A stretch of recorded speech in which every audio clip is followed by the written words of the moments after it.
relations between communist countries.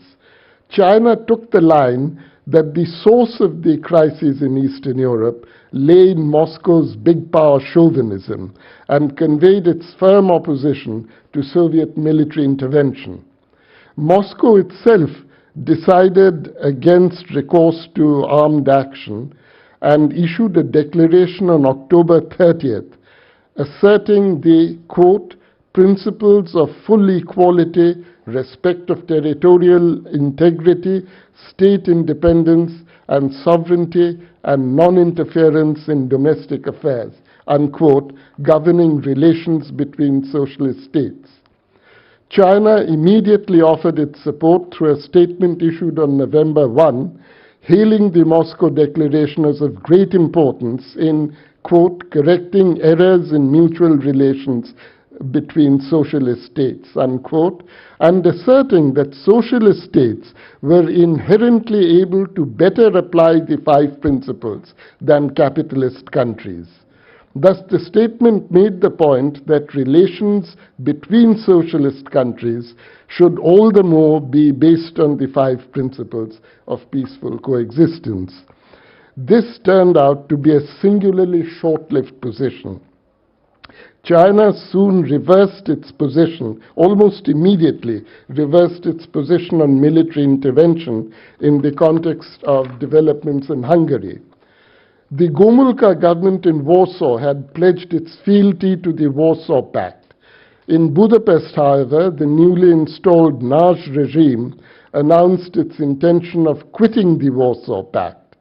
Mao then decided that Hungary had become a quote-unquote battleground for socialism, unquote, and China urged Moscow to, quote, suppress the counter-revolutionary armed rebellion, unquote, by military force. The shift in the Chinese position, almost immediately after November 1, China reverted to its traditional position on ties between socialist countries as formulated in the Sino-Soviet Treaty of 1954. By 1958, Panchil had reached the zenith of its influence. Though border incidents began to occur within months of the signature of the Tibet Treaty, these early encounters did not involve exchange of fire or loss of lives. However, on 21st October 1959, Chinese troops opened fire on an Indian patrol, killing a number of Indian troops. This had a powerful impact on Indian public opinion and led to a sharp questioning of Chinese intentions. The Tibetan uprising and the Dalai Lama's flight to India in 1959 also led to serious complications in India-China relations. Now, in contrast to India, China's foreign policy underwent more than one dramatic change of course during the Cold War years. Starting as a Soviet ally and an adversary of the United States, it turned against Moscow at the end of the 1950s and embarked on a policy of staunch opposition to both superpowers. It again changed course in the early 1970s when it normalized relations with Washington in order to contain its former Soviet ally. Finally, the latter half of the 1970s witnessed the normalization of Sino-Soviet ties. The Chinese position on the 5 principles shifted with each of these policy transformations. Ironically, disagreement over peaceful coexistence was one of the underlying factors in the Sino-Soviet split. At the 20th Communist Party Congress in 1956, Soviet Communist Party Congress, Khrushchev sounded a call for peaceful coexistence between the rival blocs. Beijing initially supported the call, but soon reversed its position, mainly because of apprehensions that the principle inhibited active Soviet support for China's efforts to regain control of Taiwan. Scholars have viewed the 1958 Taiwan Strait crisis as Mao's challenge to the Soviet strategy of peaceful coexistence. In 1959, China reinforced its rejection of peaceful coexistence by strident calls for world revolution. The following decade witnessed a rapid downward spiral in Sino-Soviet relations, culminating in military confrontation along the disputed border. China denounced the Soviet Union as a social imperialist state. In 1969, border clashes on the Ussuri River raised the scepter of war between the former allies. On September 11th, in the wake of the Ussuri incidents, Zhou Enlai met with Soviet Premier Kosygin at the Beijing airport while the latter was in transit on his way home from Hanoi. During an exchange of views on ways to restore stability in bilateral relations, Zhou stated that though proletarian internationalism was not applicable in the case of ties with Moscow, state-to-state relations could be maintained on the basis of the 5 principles. Zhou's initiative, however, did not yield concrete results. The Ussuri clashes triggered off a chain of events that eventually led to a Sino-US rapprochement and normalization of relations between the erstwhile enemies. China had originally advanced the 5 principles of peaceful coexistence as a diplomatic counter to US influence in Asia. With normalization of Sino-US ties, the 5 principles appeared in a startling new incarnation. The Shanghai Communique of 1972, which established the basis of the new relationship, devoted an entire paragraph listing the principles, while refraining from using the label 5 Principles of Peaceful Coexistence. Let me quote from this paragraph. The two sides agreed that countries, regardless of their social systems, should conduct their relations on the principles of respect for the sovereign and territorial integrity of all states, non-aggression against other states, non-interference in the internal affairs of other states, equality and mutual benefit, and peaceful coexistence. All the 5 principles. International disputes should be settled on this basis without resorting to the use of force. The United States and the People's Republic of China are prepared to apply these principles to their mutual relations, unquote. So we have a reiteration of the 5 principles in the Shanghai Communique. In 1976, India and China agreed to restore diplomatic ties to the ambassadorial level. Relations between the two countries registered slow but steady improvement in the following years, leading to Prime Minister Rajiv Gandhi's landmark visit to Beijing in 1988, almost 3 decades after Premier Zhou Enlai's visit to India in 1960. The Rajiv Gandhi visit delinked the border question from other issues and thus established the basis for steady progress in India-China relations. This was reflected in the joint press communique issued at the conclusion of the visit, which for the first time since the 1950s included a substantive reference to the 5 principles. Panchil no longer arouses either the enthusiastic support or the controversy that attended its birth in the mid-1950s. Its regular reiteration in India-China exchanges may be seen as reflecting a generally stable state of relations between the two countries, despite their well-known differences over the border. Thank you. Thank you, Mr. Dasgupta, for such a comprehensive overview of the origins and evolution of the Panchil principles through quite unexpected, tortuous processes that we did not know. May I request now Kumar Ketkar, editor of Lok Satta, to make his presentation on Pandit Nehru's politics in the context of Cold War. The title of my paper was supposed to be Pandit Nehru's politics in the context of Cold War. The United States and Britain, mainly the Anglo-US powers, their main aim after India's independence was to dismantle Nehruvian structure.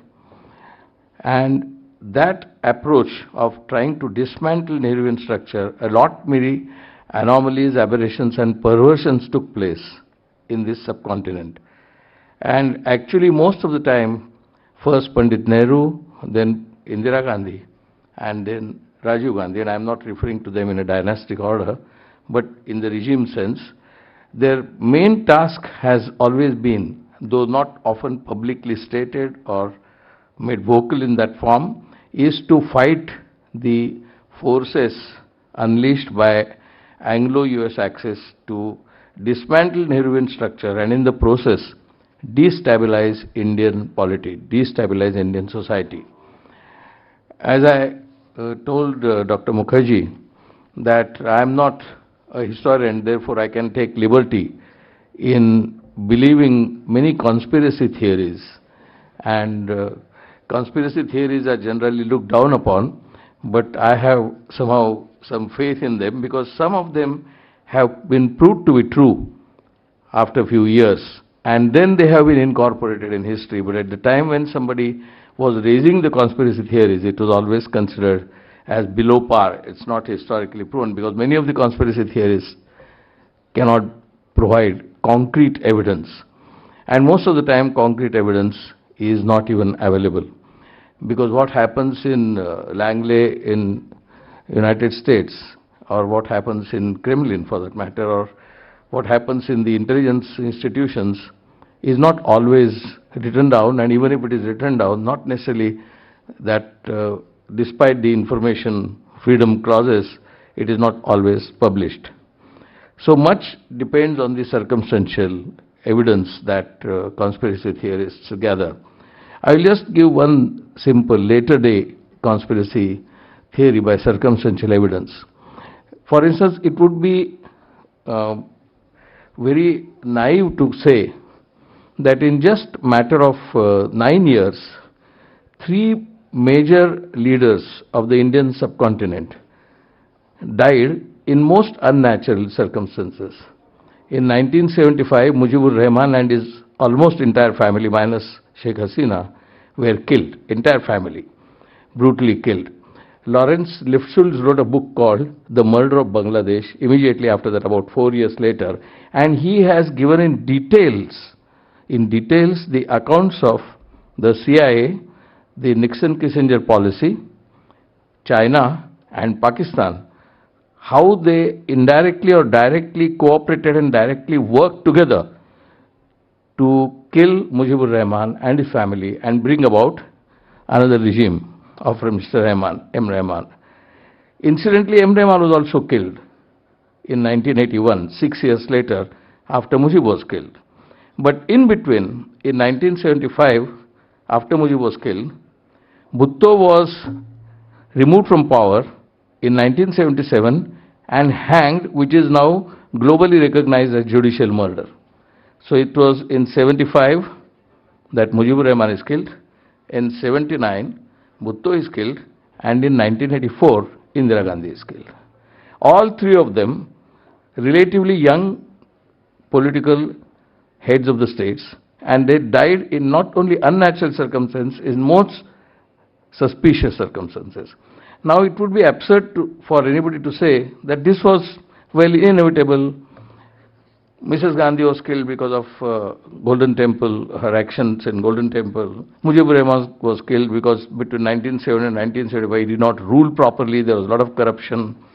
And in 1979 Bhutto was hanged because of all the kinds of crimes he had committed during his regime and before, so he had to be hanged. The question is not whether Mujibur Rahman was a saint, Bhutto was a saint, but the idea of dismantling Nehruvian structure in the Indian subcontinent, particularly India, was definitely the plan of the imperialist powers, or just now as you mentioned, different forms of colonialism or different forms of imperialism. I can also say, unfortunately I would say, that the Cold Warriors, the new imperialist Cold Warriors, have actually, in today's circumstances, I find, have succeeded in their games in India. And I find now that the entire Nehruvian structure is endangered by the forces which were unleashed by United States and England in those days. They had identified 3 or 4 spots in India which will become the major points of conflict where they can create their own, their hand they can have.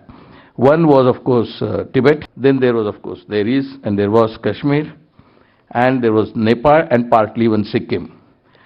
In 1974, when Mrs. Gandhi's politics helped Sikkim to be integrated with India, perhaps many of you will remember how much hue and cry was made by the US representative institutions in India, in the press, among the individuals, among the intellectuals, among the scholars, and so on. And these institutions were created when Nehru was Prime Minister in India. The so-called cultural freedom-related institutions in India were created when Nehru was there. The references to C2 and others were political, which have been correctly made. And all those institutions and individuals, a whole network of media persons, whole network of institutions, whole network of intellectual analytical frame was created between 1954 and 1959, and that was used to destabilize Nehruvian frame of India. And this can be easily seen if you look around, the kind of papers that used to be presented in various conferences which were organized, various books that were written. Essentially, the evidence used to come from the American database. And today we see that actually, to a certain extent, these people winning the post-Cold War, anti-Nehru war in India. And that is why we find it is not question of Nehruvian dynasty of Sonia Gandhi or Rahul Gandhi or others. They are against the Nehruvian framework. Family is just one dimension of that Nehruvian framework and not the actual political reflection. And so my only thesis is that between 1950 and 1960 particularly, because in 1961 we find the Berlin War coming up. In 1962 we see China and Cuba, India-China war and the Cuban confrontation taking place in the same year. In 1963, John Kennedy is killed, and in 1964, Pandit Nehru is killed. It just so happens that after so many years, we find that now US and Cuba have re-established their ties. There were people in India, including in the Congress, Morarji Desai himself had said that we should support two-China policy. So the imperialist powers had clearly identified the forces inside India, the political forces, political parties, individuals, scholars, intellectuals, institutions, and mainly the media organizations who will help their cause. And they have successfully used them. In 1969 they used it, but even before, 69 became very pronounced. The use of these institutions and individuals became very pronounced in 1969 or post-1969, but it was taking place ever since 1953 or 54. My contention is, therefore, that if Nehruvian structure today is endangered, it is not because of some internal errors or mistakes or blunders by Pandit Nehru himself or Indira Gandhi, but because they have been threatened by these institutions who consider Nehru philosophy and Nehruvian worldview as a threat for their kind of expansion, their kind of imperialist or neo-colonial multinational companies' interest. I think that point I need not enlarge more. There is a lot I have written, but I will submit the paper later. Basically, I entirely endorse what Mr. Dasgupta said in the overall frame. That frame is correct. Only point I will make at the end is that let us not underestimate, even now, that threat, because their game is not yet complete. Their game is going on, and that game perhaps shatter India's interests and India's democratic, secular, liberal polity much more. I think time to be alert, time to be more aware, and time to refer to Nehru again has come. Thank you very much.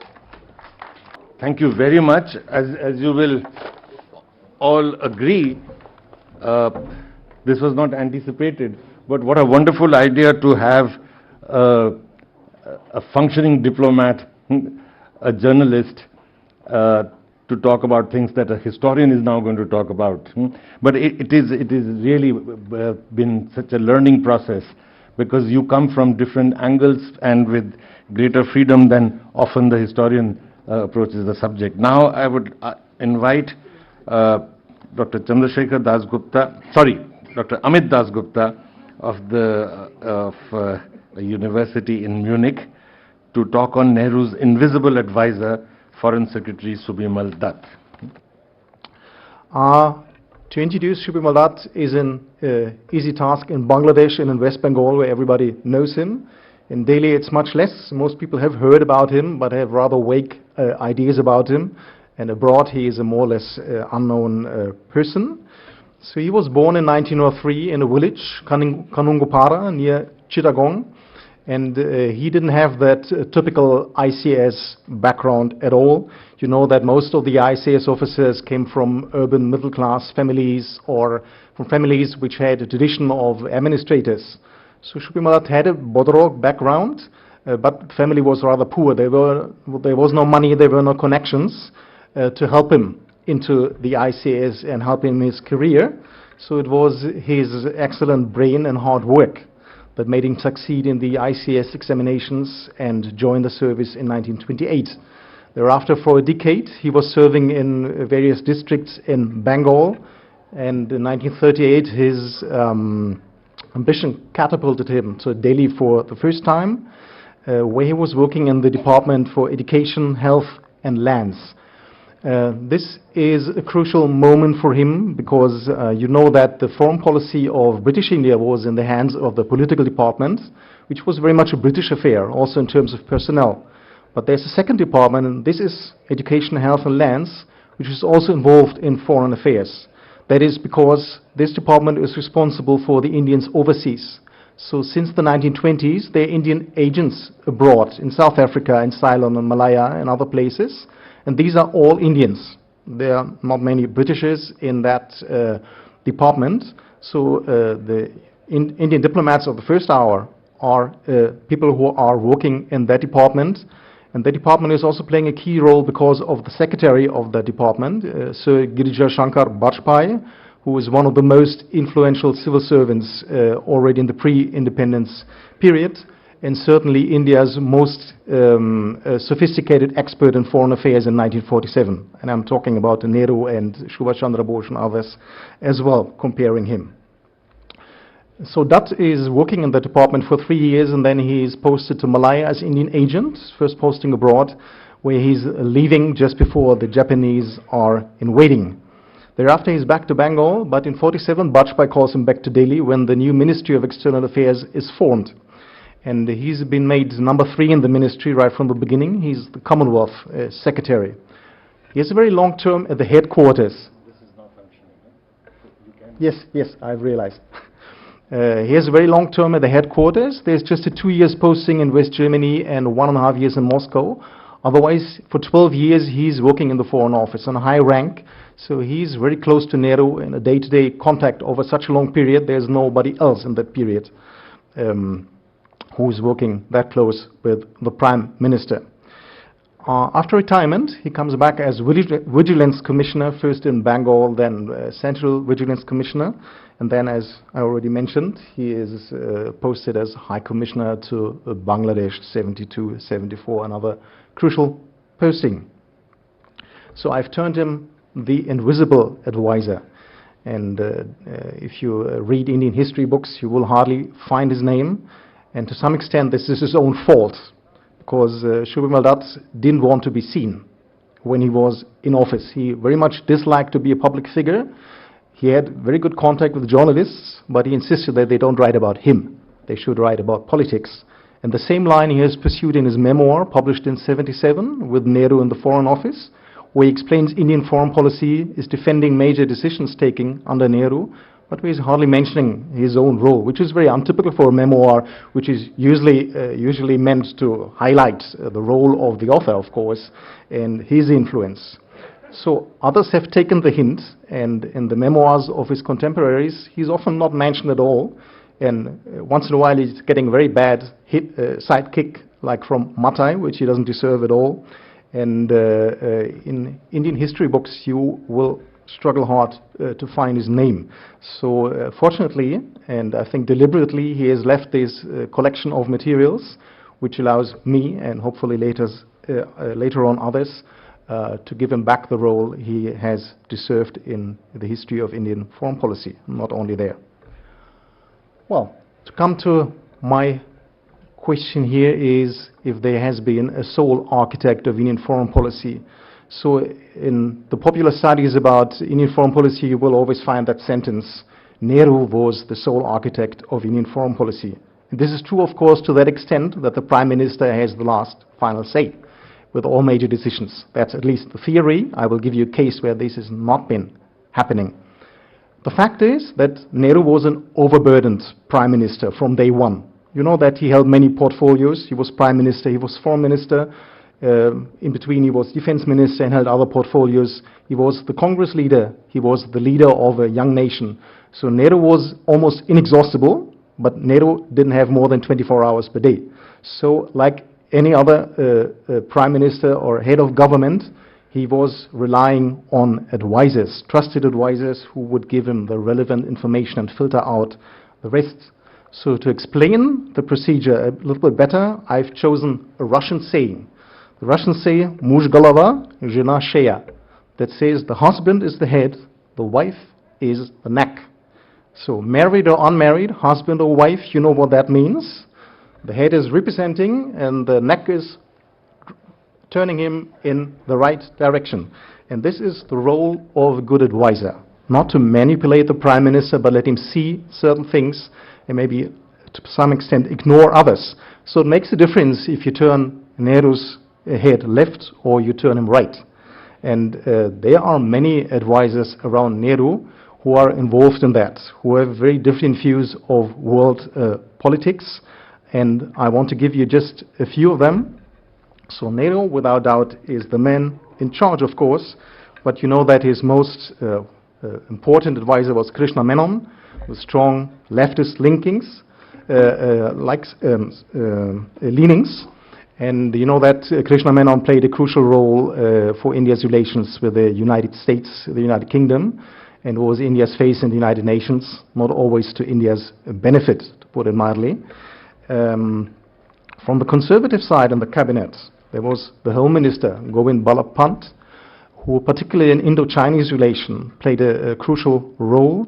When you see go through the recent volumes of the selected works, you can find many documents which were first discussed by the Ministry of External Affairs with Nehru and finally given for final approval to Pant, who was seen as the final expert and a man with a very realist approach. So here we have another advisor, Krishna Menon, and Pant, of course, are ministers, and in a democratic government you would expect that the ministers take part in a decision-making process shaping Indian foreign policy. So these officers have been trained by the British over so many years, and in the top ranks you have G.S. Bajpai, you have KPS Menon, and then Shubhimal Dutt. They have a certain mindset which comes from their upbringing, so to say, which I've termed the ICAS school in Indian foreign policy. On some points they agree with the Prime Minister, they fully agree, and that is a certain ambivalence regarding the United Kingdom. So it's well known, the story with Nehru, and it's true for the ICS officers as well, because on the one hand they have been studying in Britain, they've been trained by Britishers, they termed brown Englishmen. On the other hand, they have seen independence coming from the 1930s onwards, and they are nationalists. So they have two souls in conflict in the 30s and 40s, and once India becomes independent, they of course, they are loyal, they are nationalists, they are patriotic, but they have still these informal contacts with their former colleagues when British and Indian delegations are meeting. So there's that ambivalence which is shared with the political leadership. And there's the second point of view is the, again, British belief that the United States are very powerful, but also very immature. This is a democracy which can take turns at any moment. You never know what they are going to do. They might force an alliance with Stalin and change their mind soon thereafter. So at these 2 points, there is broad agreement. But there are also points where there is a certain disagreement. You know that the Congress leaders, they were in prison for so many years. They were all very, very well read, and they are very, very good in political theories, and they had rather little experience in practical politics. So these ICS people, they have been running India, the districts. They are men of day-to-day work, of solutions. They're not the big thinkers. Some are, as a private fashion, but by their job, they are pragmatists, they are realists. So there's a certain difference here, and there's even more of a difference when we talk about the attitude towards communism. So the British were fearing the independence movement, of course, but they feared even more a communist takeover in India. So all these ICS officers in 1947 are staunch anti-communists, which is changing afterwards with some of them due to their professional experience. And again, here we have a prime minister who has certain sympathies for socialism, and we have the informal foreign minister Krishna Menon, who has even stronger links with leftist movements. This all is not resulting in conflict because the ICS officers are as loyal as they have been to the British, but you see that once in a while the views are conflicting when they are in the decision-making process. Well, coming to Dutt himself, given the first crucial episode in his term as Foreign Secretary. So that has been promoted in October 1955 only, and only a few weeks later Bulganin and Khrushchev come to India, and they offer a great deal. That is political support, the disputes around Goa and Kashmir. They offer financial aid and they offer arms. All very welcome, but India is paying a price for that. That is fierce propaganda speeches on Indian soil, anti-Western speeches. So India is transformed in a sort of Cold War theater, and nobody in the Indian government likes that. That's particularly true on the secretary level. There are meetings before the guests arrive. This is an ICS meeting, so to say, and they say, we will block everything we can block. These are the communists. They will try to destroy our political system. We will block what we can do. But it goes up to the highest level. Nehru is not pleased at all about the performance of these two gentlemen. That has to do with their political speeches, but also with their personal performance. You know that Khrushchev is a heavy drinker, and if there's one thing that Nehru didn't like was heavy drinking. So things like that, drunken appearance, and that didn't please him. And it goes up to the vice president, whom I've quoted here, Radhakrishnan, who termed them these awful people when they live. And he's saying that to the West German ambassador, who's very much a part of the Cold War on the other side. Nevertheless, India has become a Cold War theater against all good intentions. First, the criticism that Pakistan has become an ally with the United States. Now the Soviet leaders have been in India, so India is getting involved nilly-willy. And the big question that comes up for Shubhimal Dutt is, are we following a moral guideline in foreign affairs or a pragmatic line? So what he's just seen is a very pragmatic affair. You invite people you don't like their political system, but they are useful. That was a great admirer of Nehru, like almost everybody who was working closely with Nehru. And for him, it's the politician, but even more the human being he admires. He thinks that Nehru has a moral compass that says him way to go. And this is also India's strength in those years. India is acting as a mediator in Korea and Indochina. It's always that moral superpower in the world. And here we have something that is somewhat damaging that image. So the conclusion of Dutt, who is a mere observer during that visit, is that India has to avoid a one-sided foreign policy. He is afraid that there might be a tilt towards the socialist bloc. So he swears that he will be unbiased. He will advise the Prime Minister to see both sides of the coin. And the litmus test comes only a year later with the Soviet intervention in Hungary. And you all know that the Indian view of that Soviet intervention was much colored by the Suez Crisis and the British, French, Israeli attack on Egypt. And Nehru shares that point of view and says the major crisis is Suez. What is happening in Hungary, we really don't know. Krishna Menon even goes further and sees a Western plot. Says it's just propaganda in the Western media, so to divert attention. And he's getting support, surprisingly, by another former ICS officer, KPS Menon, who is ambassador to Moscow and to Budapest, actually, where he hardly ever goes because this is just a sideshow. So KPS Menon believes Bulganin, who assures him there are no killings, we don't send the tanks into Budapest, there are no deportations, which we all know is not true. But it seems to be the typical effect of a diplomat being posted abroad for a long time, taking over rather the views of the host country. Actually, there is an Indian diplomat on the ground, the place to be, who is observing, who is moving around in Budapest, but he's a young diplomat, Mohammed Ataur Rahman, and KPS Menon and Krishna Menon both denounce him as biased, inexperienced, don't believe what he's writing. So from the hindsight, we know it's most accurate what he's writing. The ministry has even later on published his dispatches because they were so good. They were even better than press reports often. So Nehru is influenced by this view. It says, okay, I'm at best doubtful that there's something happening in Hungary, but the main thing is Suez. And then we see there's voting in the United Nations. There are two votes, 1st and 4th of November, where India abstains. It's a vote against the Soviet intervention. And there's a second vote coming up on 9th of November. So it's a very interesting situation about decision-making and the Prime Minister as the final decision-maker. There's a telegram coming in from New York by Krishna Menon, who's writing that there's a vote coming up, and it's blaming the Soviets for the intervention, and it's demanding free elections in Hungary. What should I do? And he himself is suggesting to abstain again, because he says we don't know what's right, what's wrong there. So the man who's receiving the telegram is Dutt, because Nehru is out of Delhi, he's in Calcutta. So Dutt picks up the phone, calls Nehru, and they discuss what to do. And they also agree that India should abstain. They are already in drafting a text, and then the next telegram is given to Dutt. And there Krishna Menon has written, I voted with the Soviet bloc, without authorization, of course. So India is isolating itself in the United Nations. So there's only one country voting with the socialist bloc, and this is India.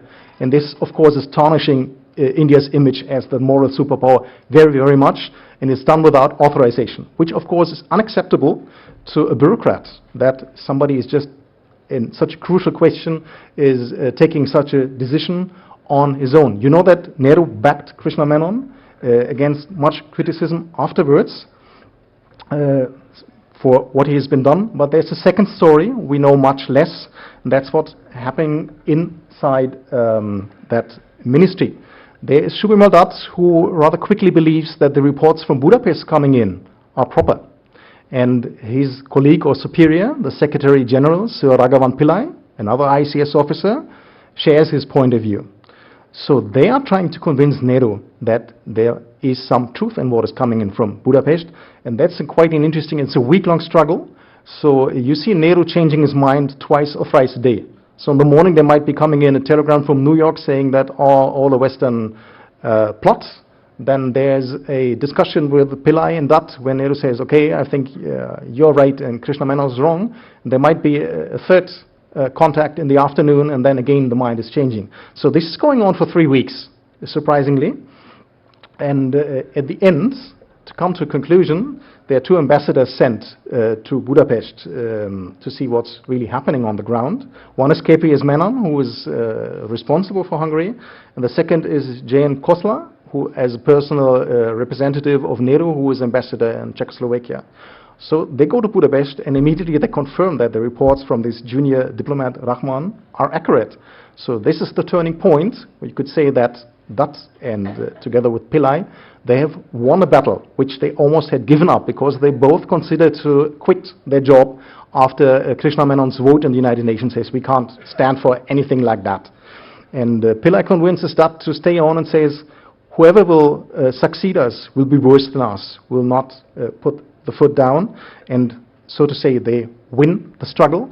And there's an interesting story which is has not been told as far as I know, that it's all known that the Indian vote in the United Nations, but there's a story afterwards, Indo-Hungarian relations, that's about India putting massive pressure on Hungary. Now there's a new government, the Kadar government, who wants to be accepted internationally. They approach India for many things. They want to have the legation in Delhi upgraded to a proper embassy.